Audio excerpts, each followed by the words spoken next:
So today we're going to talk about decentralized applications, building them on Ethereum, using something we built like a boilerplate, which is called Nuxt-Box. So I realize the concept of blockchain and decentralized application, it's pretty wide and lots of questions in general. So we're going to cover a few basics on what the entire landscape is, what your typical developer toolkit is going to look like, and then how you can use the boilerplate to kind of get started and just dive straight into smart contracts and VueJS and NuxtJS, all the good things. So a little bit about me. So I'm co-founder and the CTO of a company I started called Paperchain. We work primarily in the music industry, tokenizing royalties, basically downloads, streams, etc. And we're trying to shorten the pay gaps between when an event has occurred that pays out versus when a creator or an artist actually gets paid.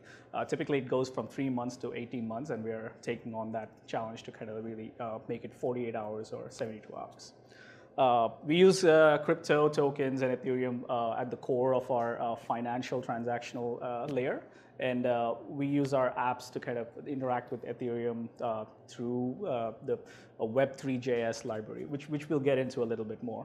So my background is I'm a musician as well, which I don't do as often as I'd like to. I was formerly a tech lead where I was living in Dallas, basically product management, engineering management, working on C# and .NET back in the day, but now I think I work primarily in Golang and VueJS.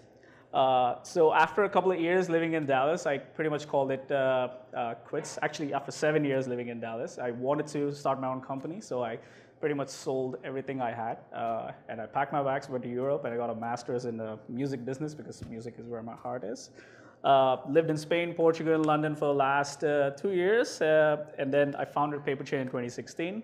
One of the other things I've started in NYC is something I've been putting together for a while. It's called token engineering. It's basically tackling the science of designing tokens on decentralized applications as an engineering discipline. And we're going to kick it off on Andreessen Horowitz offices in like 3 weeks, actually. So kind of broad strokes on what we'll be covering is we're going to look at what blockchains are, and then what is Ethereum and how it is different in general, and then what is Web 3.0 that's been thrown around a lot, and something called Truffle, a framework, and MetaMask is a Chrome extension that, and you'll see how you can use that in interacting with these dApps, and then finally Nuxt-Box and how it puts all of these pieces together, and then a quick demo and how you can actually use the boilerplate template, and also if time permits, I can actually show you guys how we're using some of those aspects.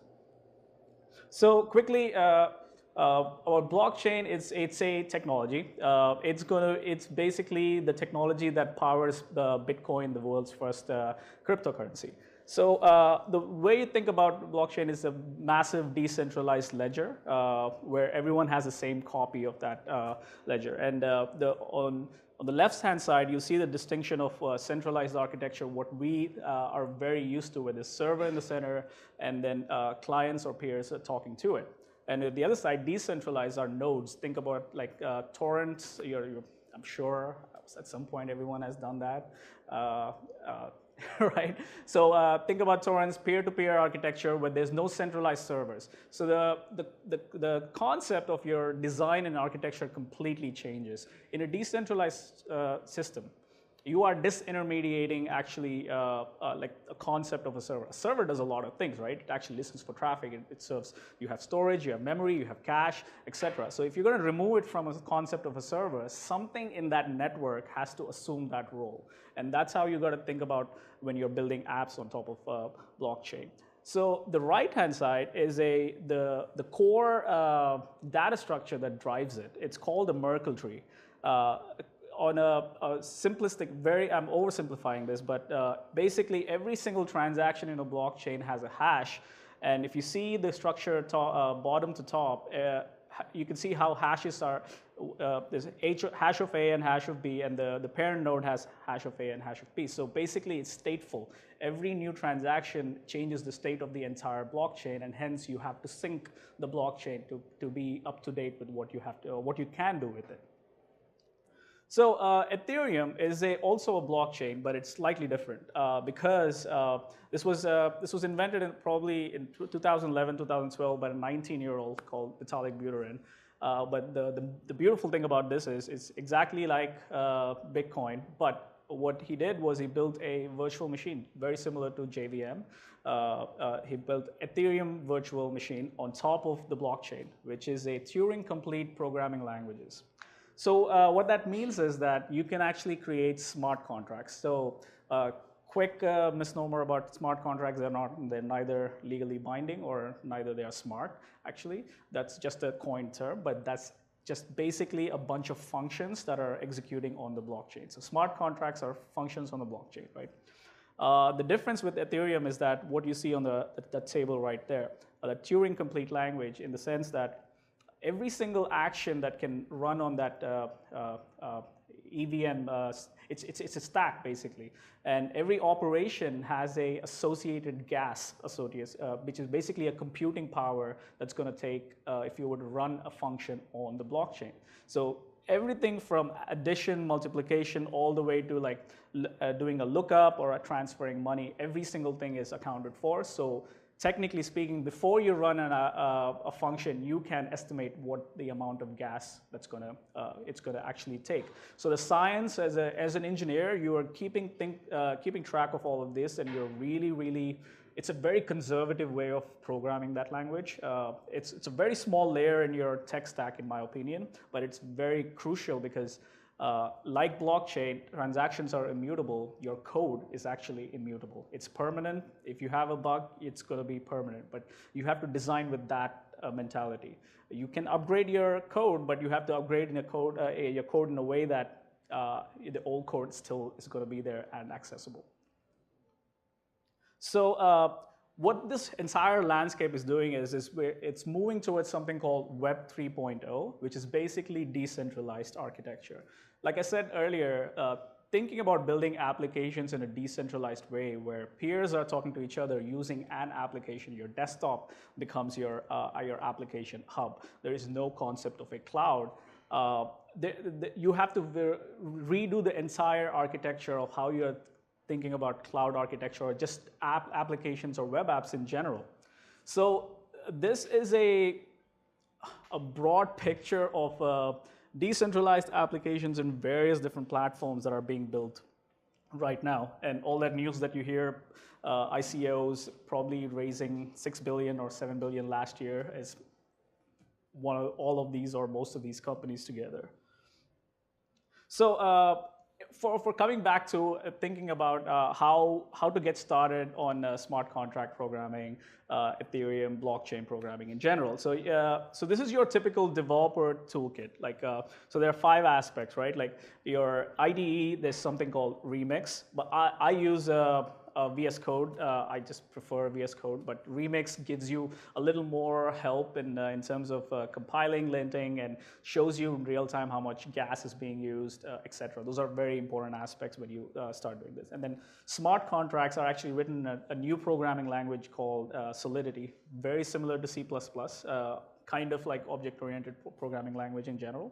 And the blockchain itself is you can create a test blockchain, which is kind of mimics and it's usually called a testnet, and it's exposed via an RPC using a standard. So in our case, we're going to use a tool called Ganache.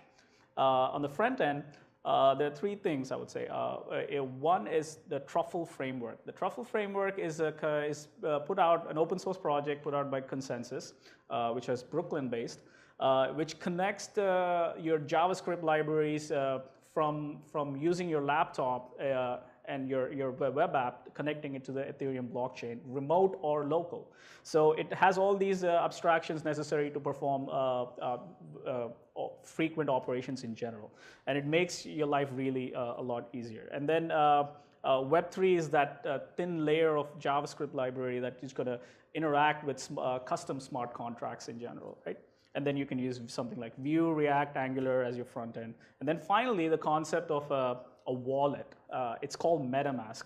So in programming language, right? Like when every address, every variable is stored as an address, right? So in Ethereum as well, everything is an address. Your wallet is actually a memory address, and it's probably, I think it's 60 character bit, I believe, and you can access that wallet as long as you're connected to Ethereum. So what MetaMask is it's actually a Chrome extension. It's going to inject this Web3 JS directly into the DOM of every single page you have open on Chrome. So you can access to the Ethereum testnet very quickly. And I'll show that in action, what that actually means, because putting it all together can be a little confusing. So going back to Solidity, writing Solidity in Remix, it's an online browser, actually. It's an online IDE. And you can see how on the left-hand side, you're writing your code. On the right-hand side, just a real-time analysis of how your code is. Security loopholes, gas consumption, in general, warnings, and your compilers are, one of the big things is that the compiler version is being updated very frequently because it's so early. So you have to be stay on top of security loopholes and stuff like that. And the Ganache blockchain, which is a test RPC, is going to run on your local machine. And if you can see all these addresses in the left-hand side, those are your wallets. It's accounts in your wallet. So all these memory addresses are associated with the balance of the currency that you use on Ethereum is Ether. So this is MetaMask, and this basically is on your browser, and you can connect all those accounts on the Ethereum blockchain directly from your browser. So any interactions that you do with your decentralized app, so if it's asking you to send some money or receive some money, the MetaMask will pop up, interject that, it'll intercept that because there is Web3 injected into your DOM. And it'll intercept that, and it'll ask you for a confirmation. Think of it like your bank account, which is a really warm, hot bank account sitting ready for you to access, and then you have to authenticate it with your private key or the way you set it up in terms of authenticating a transaction. So Nuxt-Box, what we did is really putting a lot of these elements of Truffle.js, Truffle Web3, and then VueJS, and we use NuxtJS a lot. So for those of you guys who are not familiar with Nuxt, it's a framework that has things like hot reloading, your router and your stores, everything is packaged in there. As a startup, it's just like not worth bothering with all these things, and it makes life a lot easier. And adding the Truffle component to that just made it really fast for us to spin up different apps or in our ecosystem. So you can download that directly from GitHub. It's open sourced. And the way, so here you can see that the Truffle command, which is a global package that's going to sit on your computer, you just do Truffle unbox and Paperchain Nuxt-Box. And that's why we call it a Nuxt-Box, because you unbox it. And running the app itself, these are pretty much the 6-7 steps that you need. You're going to install Truffle globally. And the second is you're going to unbox the boilerplate, which comes everything installed. And when you unbox it, it actually runs your npm install for you. So everything is ready to go.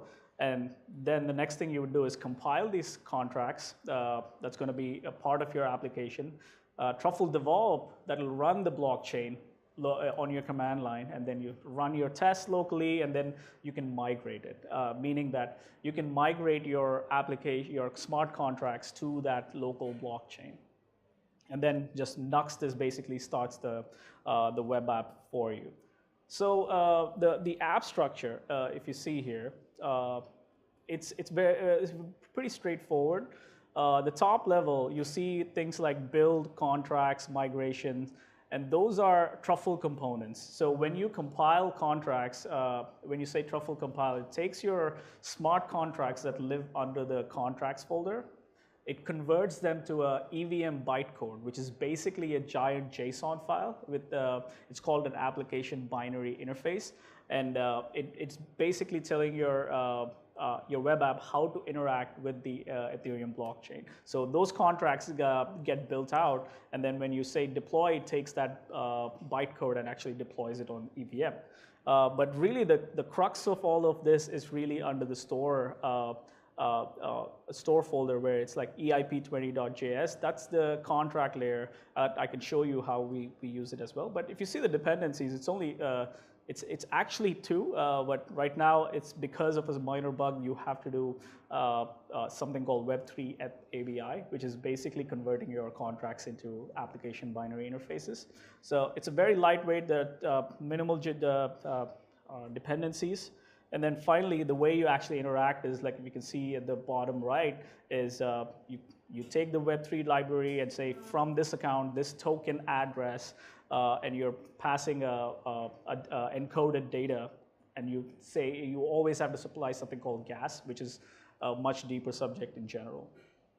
So quickly, I wanted to show you how a few things in a live app here. So I use pretty much VS Code for all my development at the moment. So you can see here, so the first thing you want to see is the contract itself, right? So the .sol here is .solidity files. And so I write my contracts here. So once you have it, it's a different programming language, obviously, right? So for you to actually compile them, you would use Truffle compile. Probably not going to do anything here because I already compiled it. What that does is it's basically takes your .sol files and makes this into this JSON files here. And you can see how it's like a simple contract, right? It has inputs and outputs because essentially that's what a contract is. They are functions. And in the middle, you can see here, there you go. You can see how you have the bytecode itself, and this is what it's actually going to get deployed onto the Ethereum blockchain.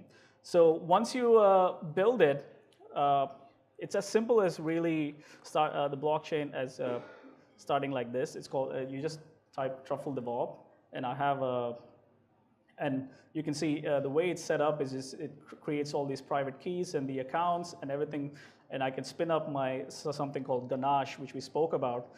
So I have to run this locally so that I can actually access Ethereum, a test RPC there.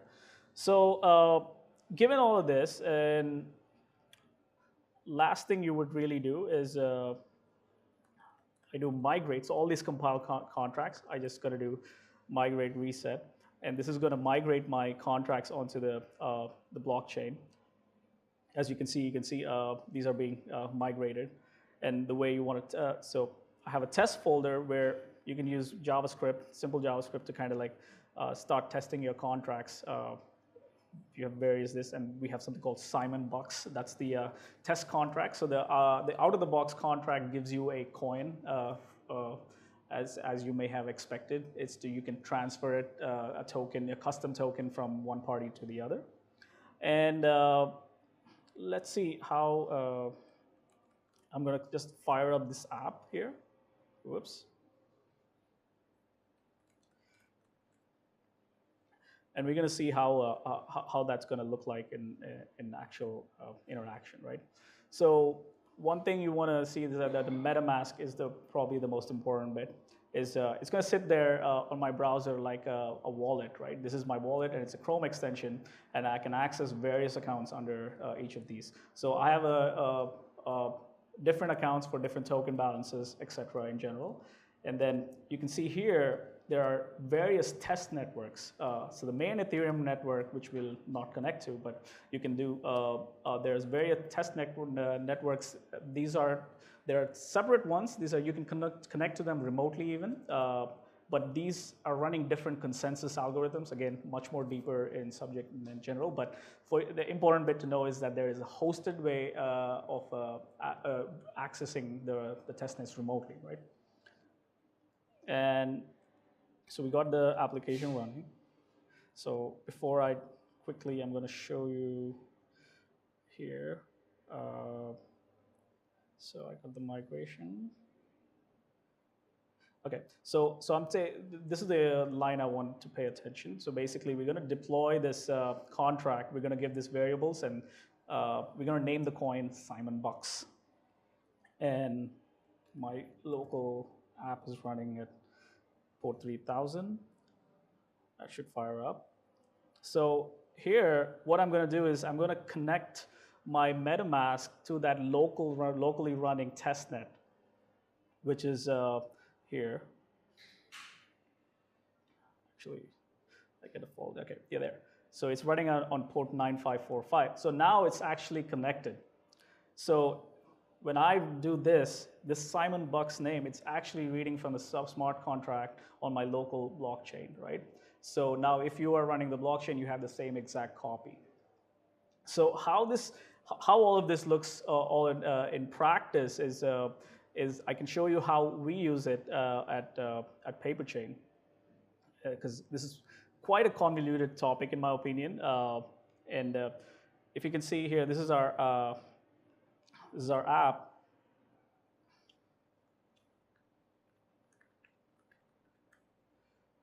So you can do various different things with the Web3 injections, because one of the first thing you want to that we do is that we can check for what network you're on using Web3.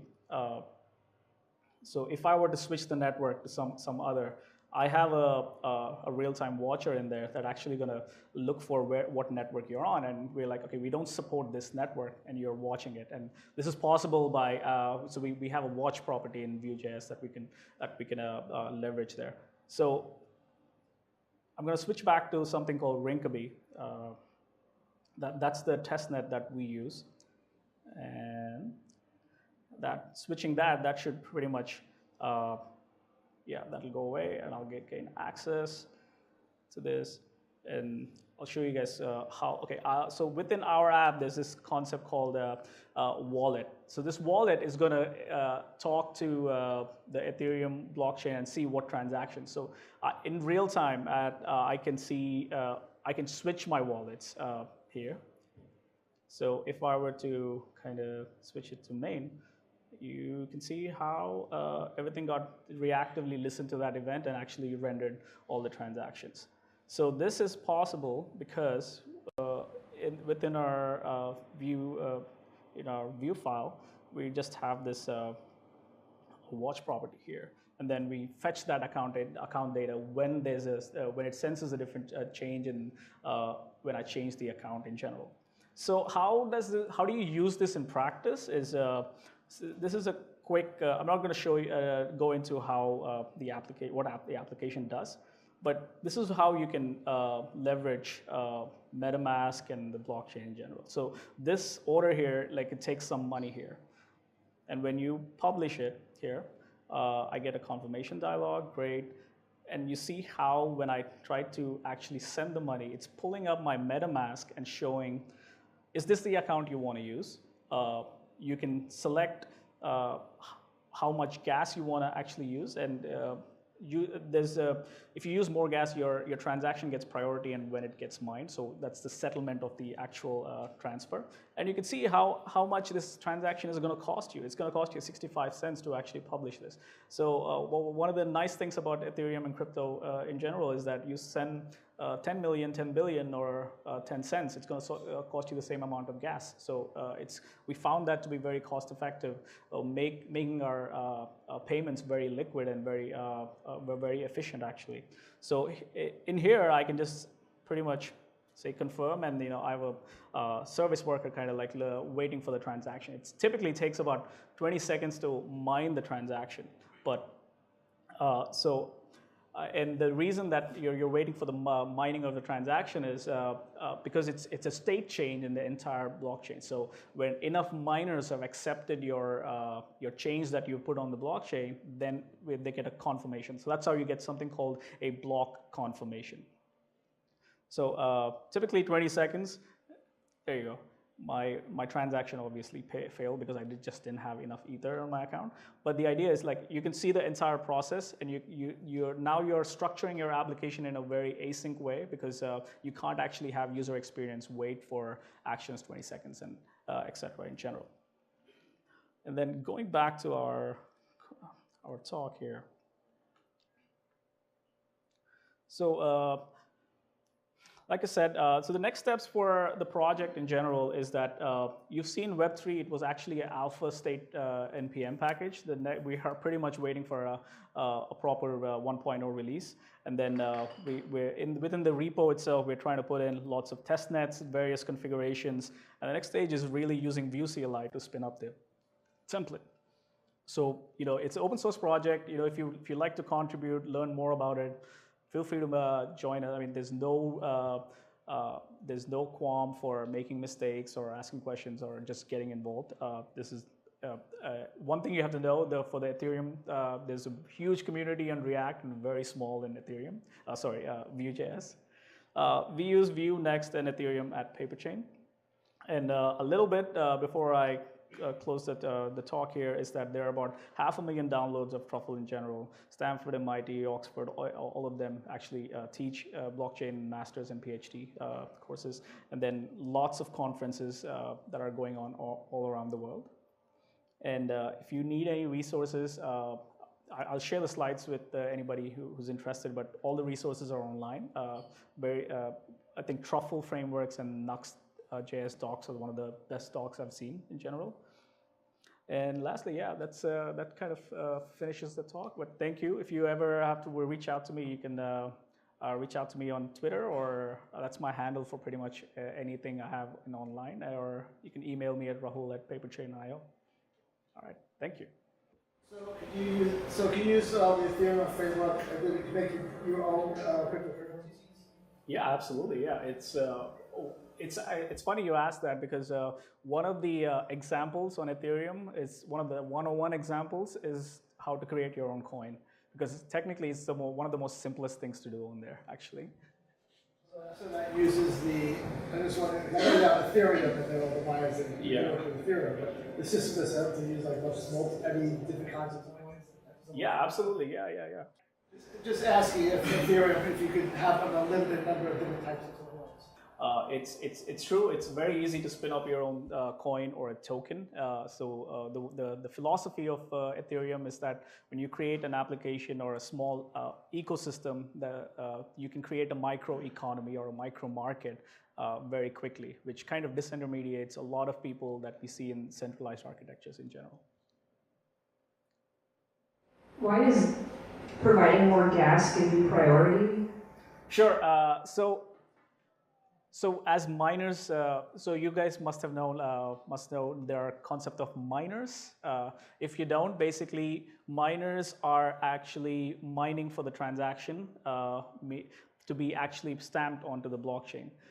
The reason they do that is because these transactions are encrypted, and you need a lot of computing power to decode it. They're secured in that way, and miners always compete for it. And the reason they compete is whoever successfully decodes that transaction and puts it on a blockchain are rewarded with actual Ether, or in terms of Bitcoin, they mint new tokens, new Bitcoin for them. So which is pretty rewarding in general. So gas is like you pay for gas, and then you pay it's the miner's fee for with your own currency to do the transaction with the currency. Absolutely, yeah. Think of it like a renter's fee in a way, because if you are deploying your app on AWS, you are technically paying for it. You have usage. Reading from the Ethereum state blockchain is free. However, if you're writing to it, it takes costs. That's where you pay a miner's fee. So does the ratio of gas to coin fluctuate independently of the coin's price? Actually, right now, the way the consensus algorithms are written, the price of gas fluctuates the amount of transactions in the network, regardless of the token's speculative volatility. Right. Okay.